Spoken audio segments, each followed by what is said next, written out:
Hello दोस्तों, मैं केतन पंड्या आप सभी का स्वागत करता हूं मेरे YouTube channel ideal chemistry classes पर। तो दोस्तों, आज मैं स्टार्ट करने वाला हूं जितने भी कंपटीशन एग्जाम हैं, जैसे रीट है, पटवारी है, बीएससी बीएड है, बीए बीएड है, ठीक है, उसमें जितने भी जनरल साइंस में केमिस्ट्री के रिलेटेड जितने भी टॉपिक आपसे पूछे जाते हैं, उनके रिलेटेड जितने क्वेश्चन होते हैं, वो क्वेश्चन किस टाइप के होते हैं, जो टॉपिक है वो आज मैं स्टार्ट करने वाला हूँ। तो दोस्तों, जो भी मेरे इस YouTube चैनल को फर्स्ट टाइम देख रहे हैं, वो मेरे YouTube चैनल को सब्सक्राइब कर लें और मैक्सिमम शेयर करें, ठीक है। अगर आप चाहते हो कि मेरी इस वीडियो को आपको कंटिन्यूअसली नोटिफिकेशन मिलती रहे, तो आप क्या करें, प्रेस बेल आइकन जो है उसको प्रेस करें, ठीक है। तो ध्यान रखना, यहाँ पर आज अपन स्टार्ट कर रहे हैं। पहला जो टॉपिक है, पहला टॉपिक जनरल साइंस का जो मैं केमिस्ट्री का है, वो कौन सा है, परमाणु और अणु। परमाणु और अणु, ठीक है फ्रेंड्स। तो क्या है परमाणु, क्या है अणु, आपने थोड़ा बहुत तो आपने पढ़ रखा होगा, ठीक है, जो भी कंपटीशन की एग्जाम की तैयारी कर रहे हैं। बट यहाँ पर बेसिक लेवल पर किस टाइप के क्वेश्चन बनते हैं, ठीक है, उसको अपन देखते हुए स्टार्ट करते हैं, ठीक है। तो सबसे पहले अपन स्टार्ट करते हैं परमाणु। परमाणु क्या होता है, परमाणु ध्यान देना, जो अपने एनवायरनमेंट में जितने भी पदार्थ उपस्थित हैं, एनवायरनमेंट में जितने भी पदार्थ उपस्थित है, ठीक है, वो पदार्थ सभी किससे मिलकर बने हुए हैं, परमाणु से। किससे मिलकर बने हुए हैं, परमाणु। यानी यूं कह सकते हैं कि पदार्थ का सबसे सूक्ष्मतम रूप जो है, जिसको अपन आगे विभाजित नहीं कर सकते, उसी को अपन क्या कहते हैं, परमाणु, ठीक है। यानी मैं ये बोलूं चौक है, ठीक है, चौक जैसे अपन चौक को अगर तोड़े, ठीक है, तो तोड़ते तोड़ते अब इतनी बारीक हो जाए जिसको आप उसको आगे तोड़ नहीं सको, ठीक है, आगे विभाजित नहीं हो सके, उसको अपन क्या कहते हैं, परमाणु। यानी परमाणु को अपन क्या कह सकते हैं, परमाणु एक तरह से कैसा है, अविभाज्य कण है। कैसा कण है, अविभाज्य कण है, या ठीक है, या फिर अपन यूं कह सकते हैं पदार्थ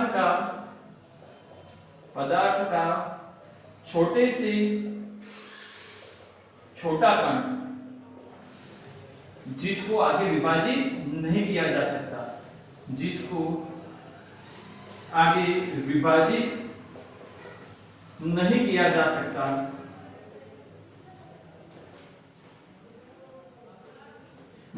सकता, उसको अपन क्या कहते हैं, परमाणु कहते हैं, ठीक है।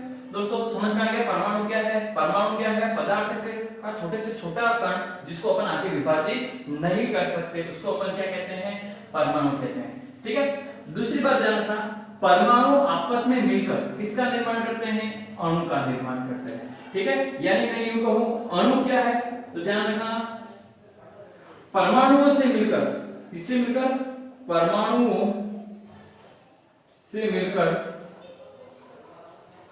किसका निर्माण होता है, अणु का निर्माण होता है। परमाणु आपस में मिलकर किसका निर्माण करते हैं, अणु का निर्माण करते हैं, ठीक है। अब अणु क्या हो गया, अणु का निर्माण किससे होता है, परमाणु से, ठीक है। परमाणु क्या है, सबसे छोटे कण। तो अब अणु और परमाणु क्या है, ध्यान रखना, जैसे मैं ये बोलूं, जितने भी इंग्लिश में एबीसीडी के वर्ड्स हैं, वो सारे क्या हो जाएंगे, परमाणु हो जाएंगे। जैसे मैं एग्जांपल लिखूं, बोरॉन है, कार्बन है, हाइड्रोजन है, ठीक है, फ्लोरीन है, फास्फोरस है, ठीक है, सल्फर है। तो जितने भी एबीसीडी के वर्ड्स हैं, वो तो सारे क्या हो जाएंगे, आपके परमाणु, सारे क्या हो जाएंगे, परमाणु, ठीक है। समझ में आ गया, boron, carbon, hydrogen, phosphorus, sulphur, और जितने भी सिंगल रूप में होते हैं वो सभी क्या हो जाएंगे, परमाणु, ठीक है।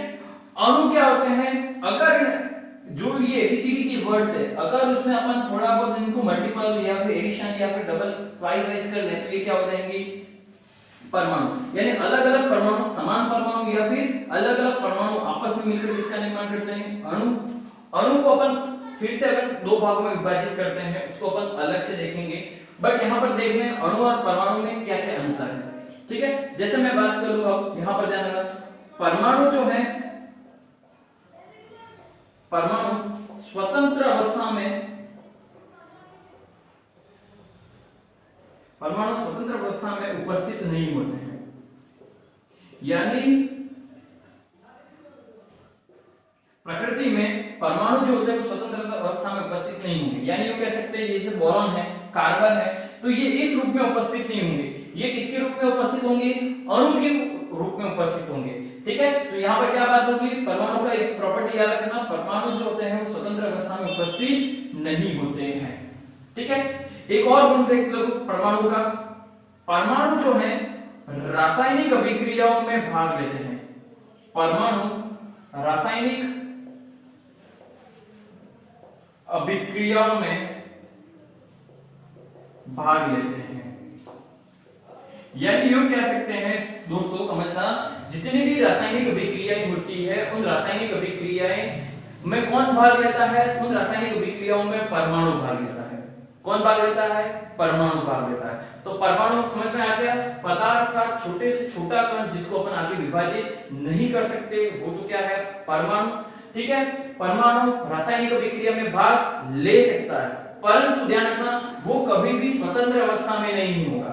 परमाणु कभी भी आपको प्रकृति में स्वतंत्र अवस्था में नहीं प्राप्त होगा, वो हमेशा किसकी कौन सी अवस्था में होता है, अणु के रूप में होता है। जितने भी एबीसीडीज के अक्षर हैं, ठीक है, वो सारे किस में आ जाएंगे, परमाणु के फॉर्म में आ जाएंगे। ठीक है, boron, carbon, hydrogen, phosphorus, sulphur, आपको मैक्सिमम 20 तक जितने भी एटम्स हैं उसके पेरियोडिक टेबल में जितने 20 परमाणु क्रमांक 20 तक आपको या 30 तक आपको परमाणु जो है उसके नाम और उसके परमाणु क्रमांक आपको याद होने चाहिए। ठीक है, वो आपको मैं पूछते हैं। अब बात करते हैं अपन अणु। तो अणु मैंने क्या बताया, अणु क्या होते हैं, किससे मिलकर बने होते हैं, परमाणु से मिलकर बने होते हैं। अब ध्यान रखना, अणु दो प्रकार के होते हैं, एक तो होता है तत्व और एक होता है यौगिक। समझना दोस्तों, यहाँ पर अणु कितने प्रकार के होते हैं, तो अणु दो प्रकार के होते हैं। अणु किससे मिलकर बने होते हैं, तो अणु परमाणु से मिलकर बने होते हैं। अणु को कितने भागों में विभाजित करते हैं, या अणु कितने प्रकार के होते हैं, तो दो प्रकार के, एक होता है तत्व और एक होता है यौगिक। अब दोनों में क्या अंतर है समझना, तत्व और यौगिक में क्या अंतर है। यदि समान परमाणु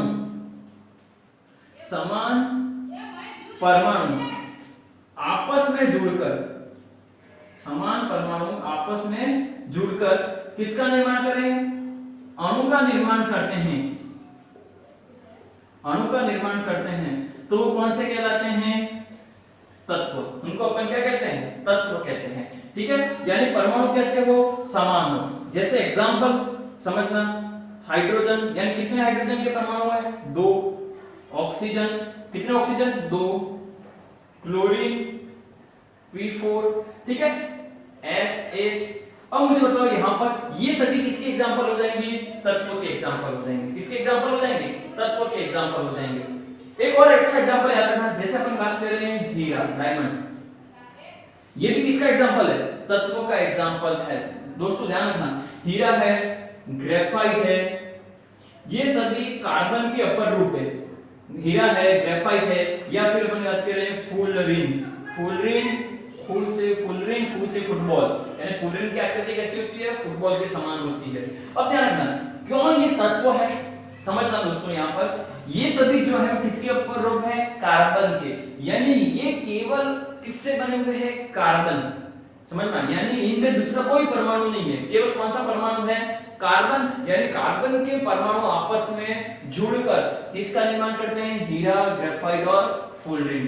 हीरा जो है बहुत ही कठोर होता है, विद्युत का कैसा होता है, कुचालक होता है। ठीक है, यहाँ पर दोस्तों ध्यान रखना, ग्रेफाइट, इसकी आकृति कैसी होती है, जो हीरा है उसकी आकृति चतुष्कोणीय होती है। ठीक है, चतुष्कोण की होती है।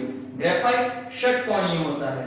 ठीक है, ये विद्युत का सुचालक होता है। क्यों, क्योंकि इसमें एक इलेक्ट्रॉन मुक्त होता है। फुलरिन जो है, ध्यान रखना, उसकी खोज जो की थी वो बकमिस्टर फुलर ने की थी, और उसी के नाम पर क्या नाम रखा है, फुलरिन। ठीक है, और फुलरिन जो है उसकी आकृति कैसी होती है, फुटबॉल के समान होती है, और इसमें कितने कार्बन होते हैं, 60 कार्बन प्रेजेंट होते हैं। ठीक है दोस्तों, तो यहाँ पर अपन बात करें तत्व, तो तत्व क्या होता है, तत्व समान परमाणु आपस में जुड़कर किसका निर्माण करते हैं, अणु का। तो इस प्रकार के अणु को अपन क्या कहते हैं, तत्व कहते हैं। ठीक है, अब बात करते हैं अपन यौगिक। ठीक है, अब यौगिक किसे कहते हैं समझना, असमान परमाणु, दो या दो से अधिक असमान परमाणु आपस में जुड़कर किसका निर्माण करें, अणु का निर्माण करते हैं, तो इसको अपन क्या कहते हैं, यौगिक कहते हैं। ठीक है, अणु का निर्माण करते हैं तो इसको अपन क्या कहते हैं, यौगिक कहते हैं। तो अब समझना यहां पर, जैसे एग्जांपल के रूप में लिखें H2O, यानी दोनों परमाणु अलग अलग है, हाइड्रोजन और ऑक्सीजन। बात करें अमोनिया, ठीक है, इसी तरह बात करें कार्बन डाइऑक्साइड, यानी ये सभी किसके एग्जांपल हो जाएंगे, यौगिक के एग्जांपल हो जाएंगे। किसके एग्जांपल हो जाएंगे, यौगिक के एग्जांपल हो जाएंगे। ठीक है दोस्तों, समझ में आ गया। यानी असमान परमाणु आपस में जुड़कर निर्माण करते हैं, तो जिन अणु का निर्माण करते हैं वो कौन से कहलाएंगे, यौगिक। और समान परमाणु जुड़कर अणु का निर्माण करते हैं जिसको अपन क्या कहते हैं, तत्व। उसके एग्जांपल याद रखना है। ठीक है दोस्तों, तो यहाँ पर अणु और परमाणु में अंतर समझ में आ गया, कौन होता है अणु और क्या होते हैं परमाणु। अब ध्यान रखना, अणु की अगर अपन गुणधर्म की बात करें तो मैं यहाँ पर ध्यान रखना, अणु की गुणधर्म लिखूं। अणु जो होते हैं वो रासायनिक अभिक्रिया में भाग नहीं लेते हैं। अणु रासायनिक अभिक्रिया में भाग नहीं लेते हैं, अभिक्रिया में भाग नहीं लेते हैं। दोस्तों ये याद रखना, जैसे मैंने बताया था परमाणु जो है वो क्या होते हैं, रासायनिक अभिक्रिया में भाग लेते हैं, लेकिन अणु जो होते हैं वो रासायनिक अभिक्रिया में भाग नहीं लेते हैं। दूसरा, यह प्रकृति में स्वतंत्र अवस्था में उपस्थित होते हैं। प्रकृति में कौन सी अवस्था में होते हैं, स्वतंत्र अवस्था में उपस्थित होते हैं। ठीक है, अणु स्वतंत्र अवस्था में पाए जाते हैं। जैसे अपन बात करें ये H2O जल, ठीक है, वाटर कौन सी अवस्था में होता है, H2O, यानी प्रकृति में स्वतंत्र अवस्था में उपस्थित होते हैं। ठीक है, कार्बन डाइऑक्साइड है, तो अणु जितने भी हैं वो क्या होते हैं, प्रकृति में स्वतंत्र अवस्था में उपस्थित होते हैं, लेकिन रासायनिक अभिक्रिया में भाग नहीं लेते हैं। जितनी भी रासायनिक अभिक्रिया होंगी वो कौन सी, किससे होंगी, परमाणुओं से होंगी। ठीक है, परमाणु स्वतंत्र अवस्था में भाग नहीं, स्वतंत्र अवस्था में नहीं होते हैं। तो परमाणु और अणु में ये दोनों अंतर ध्यान रखना। दूसरा, अणु कितने प्रकार के हैं, तो अणु दो प्रकार के हैं, तत्व और यौगिक। ठीक है, अब ध्यान रखना है, किसी एग्जाम, एनडीसी एग्जाम में पूछा गया था H2O क्या है, तत्व है, परमाणु है, मिश्रण है, यौगिक है। तो ध्यान रखना H2O क्या है, यौगिक है। तो ये इस टाइप के क्वेश्चन आपके ध्यान रखना, बेसिक था परमाणु और अणु। अब ध्यान रखना दोस्तों, एक और कॉन्सेप्ट आता है मिश्रण। यौगिक और मिश्रण में क्या अंतर है, यौगिक और मिश्रण में क्या अंतर है, उसकी टाइप के क्वेश्चन आपके बनते हैं। तो मैं इसको रब कर रहा हूं, अगर आपको इसको उतारना है तो एक बार इसका स्क्रीनशॉट ले लो दोस्तों। ठीक है, अब आगे अपन देखें,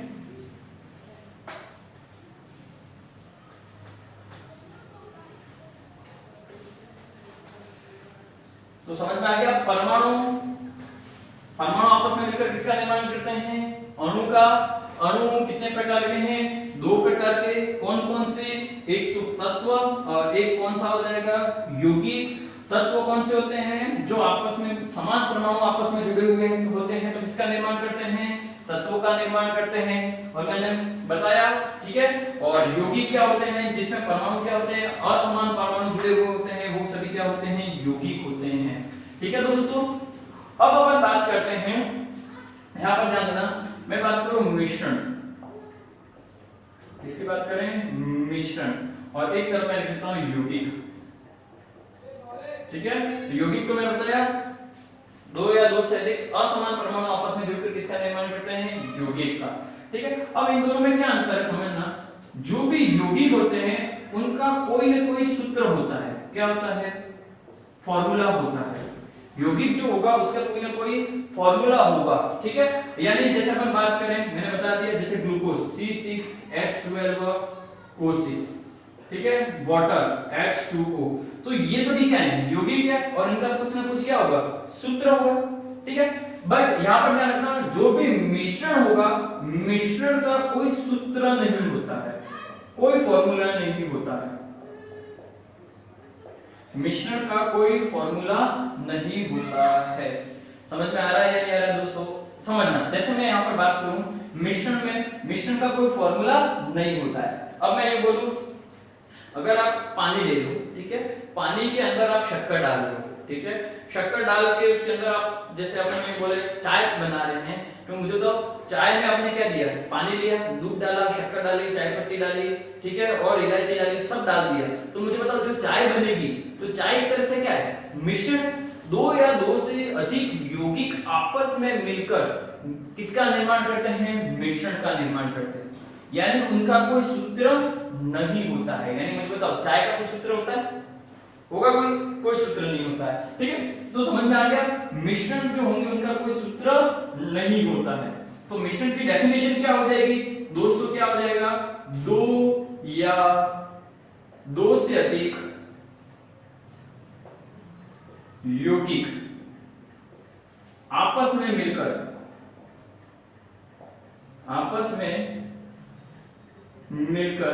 किसका निर्माण करते हैं, मिलकर मिश्रण का निर्माण करते हैं, ठीक है, मिश्रण का निर्माण करते हैं ये, ठीक है, और इनका कोई सूत्र नहीं होता है। चलो ठीक है दोस्तों, अब मुझे जैसे अपन मिश्रण की बात कर रहे हैं तो मैं आगे और बता दूं, मिश्रण दो प्रकार के होते हैं, एक तो होता है सममांगी मिश्रण, कौन सा मिश्रण होता है, सममांगी मिश्रण, और एक होता है विषमांगी मिश्रण।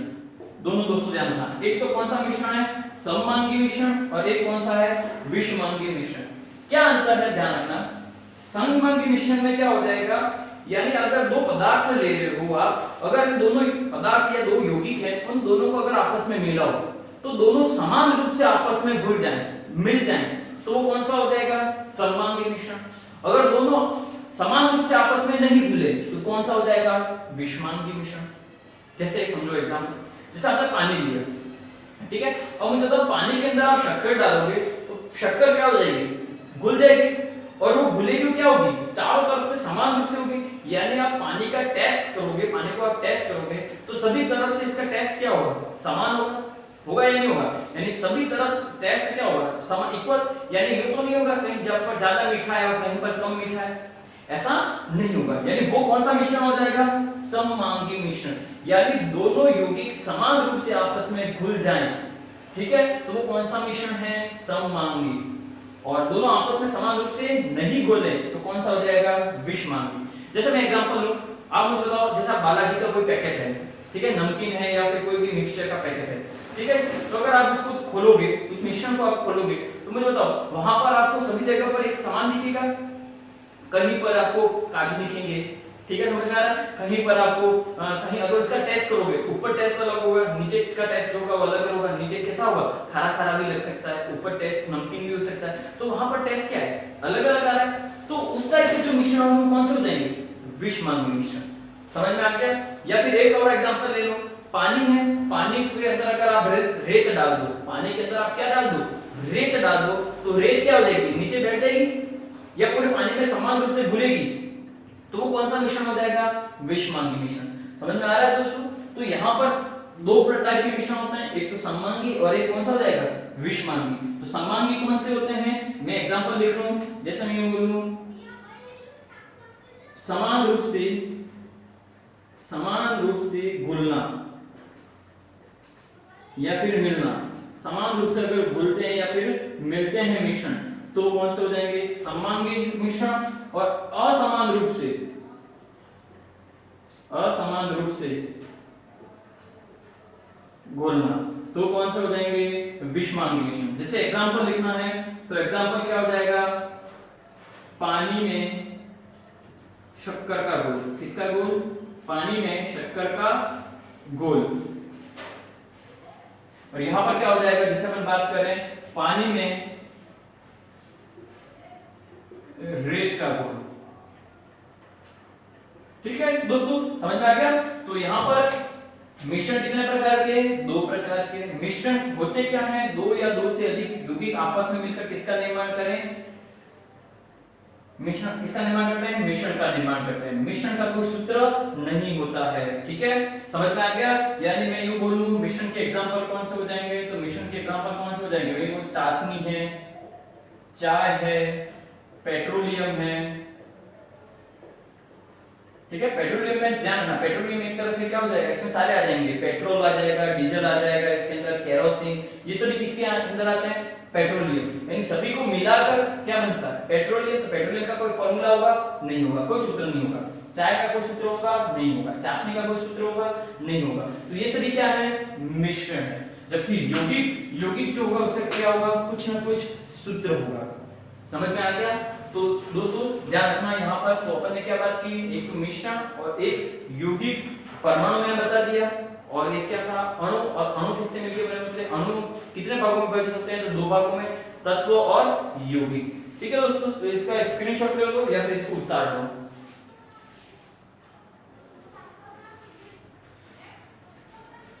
तो दोस्तों ध्यान रखना, आगे अपन पढ़ रहे हैं परमाणु के बारे में, डिटेल से पढ़े क्या है परमाणु।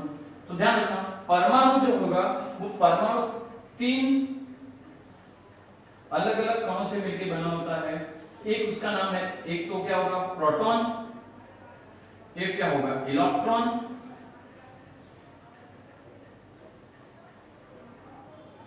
और न्यूट्रॉन। ठीक है गाइस। तो परमाणु कितने कणों से मिलकर बना होता है, तो 3 है, प्रोटॉन, इलेक्ट्रॉन और न्यूट्रॉन। सबको पता है प्रोटॉन को अपन किससे रिप्रेजेंट करते हैं, P से, इलेक्ट्रॉन को किससे रिप्रेजेंट करते हैं, E से, और न्यूट्रॉन को किससे रिप्रेजेंट करते हैं, N से। प्रोटॉन P से याद रखना, प्रोटॉन पर कौन सा चार्ज है, पॉजिटिव।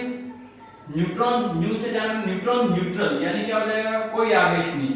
इस पर पॉजिटिव और इस पर कोई आवेश नहीं, तो इस पर कौन सा आवेश होगा, नेगेटिव। कौन सा आवेश हो जाएगा, नेगेटिव। ये कैसा होगा, पॉजिटिव। ठीक है। तो ध्यान रखना, कोई भी परमाणु है वो परमाणु कैसा होगा, उदासीन होता है। परमाणु कैसा होता है, उदासीन। परमाणु पर कोई आवेश नहीं होता है। जैसे हम बात करें हाइड्रोजन, तो हाइड्रोजन को लिखेंगे तो हाइड्रोजन, इस पर कोई चार्ज नहीं होगा। कार्बन, तो कार्बन भी कैसा होगा, कार्बन टोटली क्या होगा, उदासीन। तो परमाणु कैसे होते हैं, उदासीन होते हैं। क्यों उदासीन होते हैं, क्योंकि इसमें प्रोटॉनों की संख्या और इलेक्ट्रॉनों की संख्या क्या होती है, बराबर होती है। यानी जितने प्रोटॉन होंगे उतने ही कौन होंगे, इलेक्ट्रॉन होंगे। यानी जितने पॉजिटिव उतने नेगेटिव, तो टोटली क्या हो जाएंगे, कैंसल। तो परमाणु जो होगा वो कैसा होगा, उदासीन होगा। समझ में आ गया दोस्तों। तो परमाणु में ध्यान रखना, प्रोटॉन, इलेक्ट्रॉन और किससे मिलकर बने होते हैं, न्यूट्रॉन। अगर अपन स्ट्रक्चर की बात करें, देखो तो परमाणु क्या होता है, इस तरह से गोलाकार शेप में होगा, और बीच में इसके क्या होता है, न्यूक्लियस, नाभिक होता है। जैसे अपन बात करें कोई बड़ा सा मैदान है, ठीक है, बड़ा सा क्या है, मैदान है, स्टेडियम है, और उसके बीच में, मैदान में बीच में अगर कोई टेनिस की बॉल रख दें, समझ में आ रहा है, उस शेप में, तो ये तो पूरा क्या हो जाएगा, परमाणु। और बीच में अगर कोई टेनिस की शेप बॉल रखी हुई है, अगर उसको अपन देखें तो वो क्या हो जाएगा, उस शेप में क्या हो जाएगा, नाभिक होगा उसका। क्या होगा, नाभिक। और नाभिक में कौन उपस्थित होते हैं, नाभिक में ध्यान रखना, प्रोटॉन और न्यूट्रॉन जो होंगे वो कहां पर उपस्थित होंगे, नाभिक में। और इलेक्ट्रॉन जो होंगे वो इस नाभिक के चारों तरफ चक्कर लगाएंगे। इलेक्ट्रॉन जो होंगे वो इस नाभिक के चारों तरफ क्या करते हैं, चक्कर लगाते हैं। तो ये पूरी किसकी स्ट्रक्चर हो जाएगी, परमाणु की। समझ में आ गया। तो आपको यूं मैं बोलूं, परमाणु में टोटल कितने कण उपस्थित होते हैं, परमाणु में कुल कण कितने होते हैं, तो कितने कण होते हैं, 3 कण होते हैं। अगर आपको ये पूछे नाभिक में कितने कण होते हैं, नाभिक में कुल कितने कण होते हैं, तो आपको बताना है कितने कण होते हैं, 2 कण होते हैं। समझ में आ गया दोस्तों।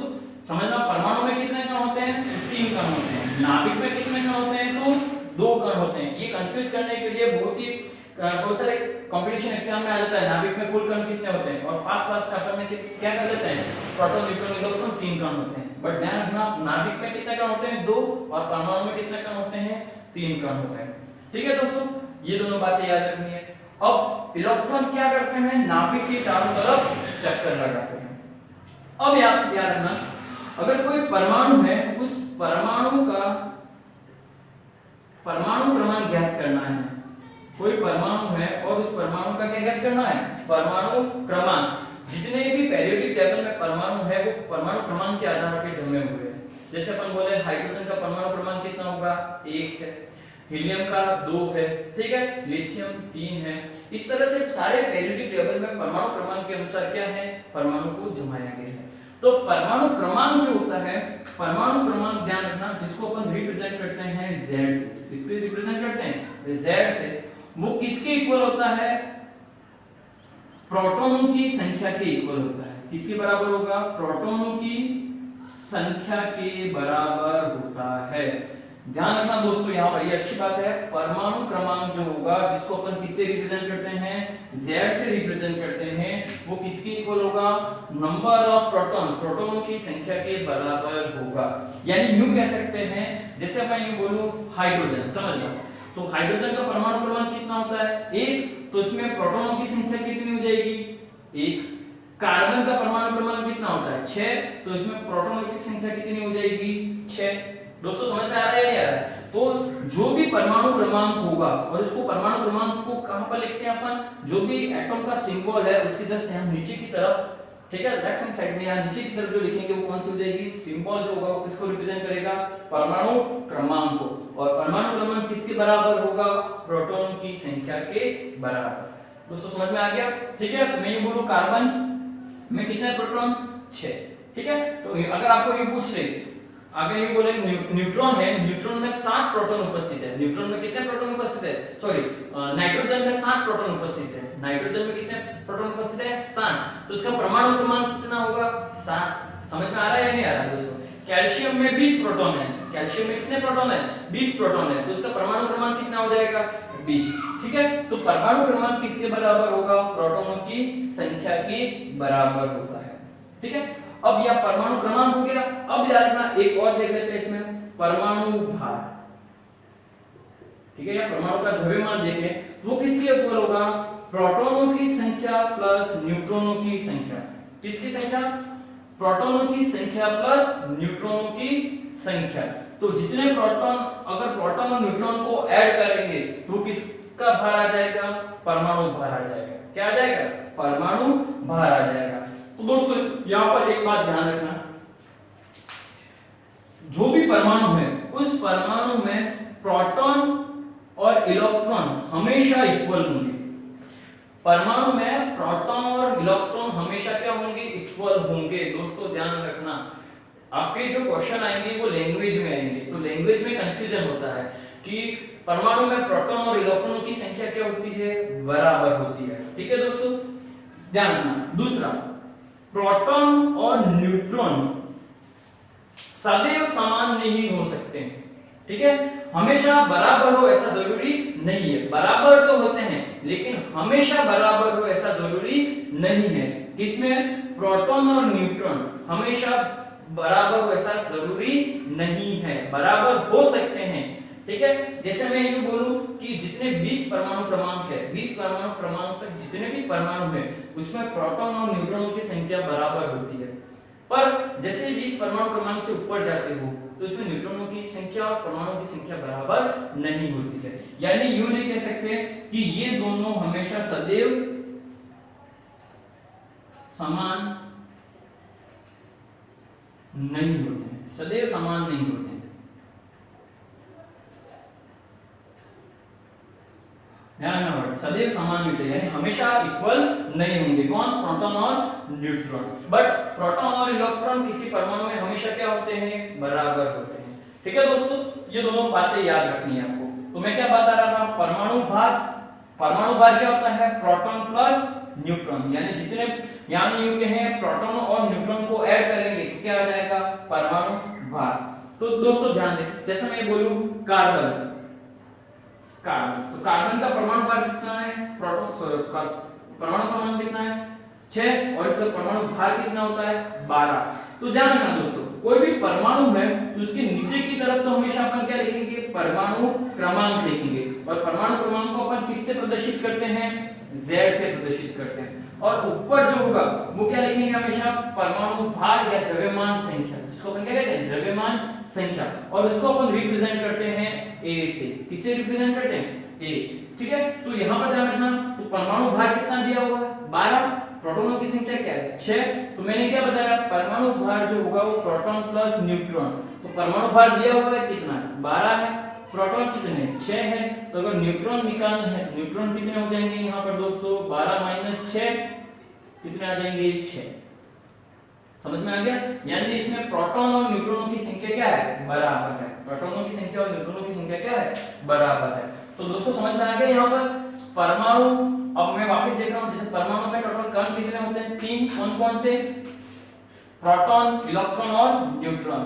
प्रोटॉन पर पॉजिटिव, p से पॉजिटिव, इलेक्ट्रॉन पर नेगेटिव, न्यूट्रॉन पर न्यूट्रल होता है, यानी अपन क्या कह सकते हैं? जीरो, कोई आवेश नहीं होता है। नाभिक कहां पर होता है? नाभिक कहां पर होता है? केंद्र बिंदु में। परमाणु का जो केंद्र है वहां पर कौन होगा? नाभिक। और नाभिक में कौन कौन उपस्थित होते हैं? तो प्रोटॉन और न्यूट्रॉन और इलेक्ट्रॉन इसके चारों तरफ चक्कर लगाते हैं। परमाणु क्रमांक को किससे प्रदर्शित करते हैं? Z से। और परमाणु क्रमांक किसके बराबर होता है? प्रोटॉनों की संख्या के बराबर होता है। जितने प्रोटॉन होंगे उतना ही उसका क्या होगा? परमाणु क्रमांक होगा। परमाणु भार को किससे प्रेजेंट करते हैं? A से। और किसके बराबर होता है? Proton plus neutron.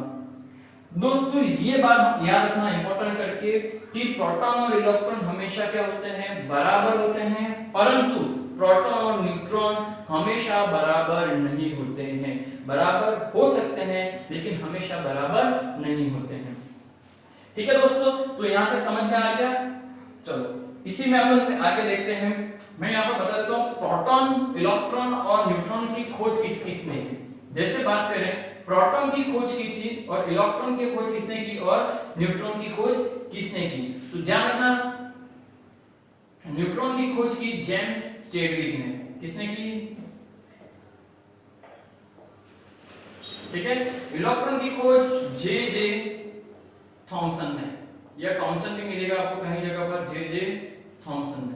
और ध्यान रखना यहां पर प्रोटॉन की खोज किसने की? तो गोल्डस्टीन ने।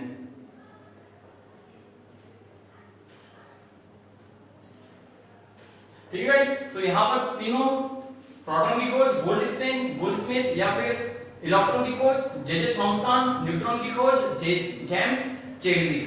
और एक यहां पर याद रखो नाभिक। नाभिक की खोज की थी रदरफोर्ड ने। किसने की थी? रदरफोर्ड ने। नाभिक की खोज किसने की? रदरफोर्ड ने। तो दोस्तों ये भी याद रखना है किसकी खोज किसने की थी। ठीक है, तो यहां पर समझ में आ गया। तो प्रोटॉन, न्यूट्रॉन और इलेक्ट्रॉन। और दोस्तों चलो अपन और बात करते हैं इसमें क्या क्या इंपॉर्टेंट चीजें हैं, जो परमाणु के रिलेटेड जो इंपॉर्टेंट चीजें हैं, जो छोटे छोटे क्वेश्चन बनते हैं वो अपन देख लेते हैं। मैक्स अब यहां पर ध्यान रखना दोस्तों, यहां पर क्वेश्चन बनता है प्रोटॉन, इलेक्ट्रॉन और न्यूट्रॉन का द्रव्यमान कितना होता है। उस पर क्वेश्चन बनते हैं कि प्रोटॉन का द्रव्यमान कितना होता है, न्यूट्रॉन का द्रव्यमान कितना होता है, इलेक्ट्रॉन का द्रव्यमान कितना होता है। तो दोस्तों वो आपको वैल्यू याद रखनी है। ठीक है, तो मैं यहां पर लिख देता हूं। जैसे यहां पर सिंबल तो आपको पता ही है, तो मैं आज लिख रहा हूं। जैसे प्रोटॉन की बात करें तो प्रोटॉन का द्रव्यमान कितना होता है? 1.67 into 10 to power -24 ग्राम। -24 ग्राम दोस्तों ये याद रखना। न्यूट्रॉन ध्यान रखना, न्यूट्रॉन का भी सेम इतना ही होता है, 1.68 या 167 लगभग इसके समान ही होता है। प्रोटॉन और न्यूट्रॉन जो होंगे उनका वेट जो होगा वो क्या होगा? मास जो होगा क्या होगा? सेम होगा। द्रव्यमान लगभग समान ही होता है। ठीक है, 1.67 भी लिख सकते हो। इलेक्ट्रॉन का ध्यान रखना, इलेक्ट्रॉन का जो द्रव्यमान होता है वो कितना होता है? 9.1 into 10 to power -31 kg। ठीक है दोस्तों, अगर इसको आप ग्राम में लिखो तो कितना हो जाएगा? 27, 10 to power -27 ग्राम। ठीक है दोस्तों, तो ये आपको याद रखना है। ये इन सभी के क्या है? द्रव्यमान है। ये इन सभी के क्या है? द्रव्यमान। ये इन सभी के क्या बनेंगे? द्रव्यमान। प्रोटॉन का द्रव्यमान, न्यूट्रॉन का द्रव्यमान और इलेक्ट्रॉन का द्रव्यमान आपको याद होना चाहिए। ठीक है दोस्तों, तो यहाँ पर और बात करें अपन, इलेक्ट्रॉन पर आवेश कितना होता है। ठीक है, एक इलेक्ट्रॉन पर आवेश कितना होता है, या फिर ये बात करें एक प्रोटॉन पर आवेश कितना होता है। ठीक है दोस्तों, तो इलेक्ट्रॉन पर आवेश की बात करें तो ध्यान रखना, इलेक्ट्रॉन पर आवेश या इलेक्ट्रॉन का आवेश, एक इलेक्ट्रॉन का आवेश, ये एलबीसी के एग्जाम में पूछा गया था दोस्तों। तो ध्यान रखना इसका आवेश कितना होता है? तो 1.6 into 10 to power -19 कूलम। ठीक है, बट ध्यान रखना इलेक्ट्रॉन पर चार्ज कौन सा होता है? नेगेटिव। तो यहाँ पर जो वैल्यू आएगी वो किस में आएगी? नेगेटिव में आएगी। तो ये किसका आवेश हो गया? एक इलेक्ट्रॉन का चार्ज हो गया। तो 1 इलेक्ट्रॉन का आवेश हो गया, तो कितना आ जाएगा -1.6 into 10⁻19 कूलम। अगर ये पॉजिटिव में होगा तो क्या आ जाएगा, पॉजिटिव आ जाएगा। ठीक है दोस्तों, तो ये समझ में आ गया। तो ये बेसिक जो है वो किसका था, परमाणु के बारे में बेसिक जो है वो इससे रिलेटेड क्वेश्चन पूछते हैं। ठीक है दोस्तों, आई होप आपको अच्छे से समझ में आया होगा। और इस पे जो भी क्वेश्चन बनते हैं, अगर आपको जो क्वेश्चन बन रहे हैं तो कमेंट बॉक्स में कमेंट्स करके आपके क्वेश्चन है वो पूछ सकते हो। ठीक है दोस्तों, और ध्यान रखना दोस्तों, इस चैनल मेरे YouTube चैनल को मैक्सिमम आपको क्या करना है, शेयर करना है, जिससे जो घर पे बैठे अभी लॉकडाउन में जो तैयारी नहीं कर पा रहे हैं वो भी घर बैठे तैयारी कर सके। ठीक है दोस्तों, तो इसका स्क्रीनशॉट ले लो और इसको अच्छे से उतार लो। Thank you.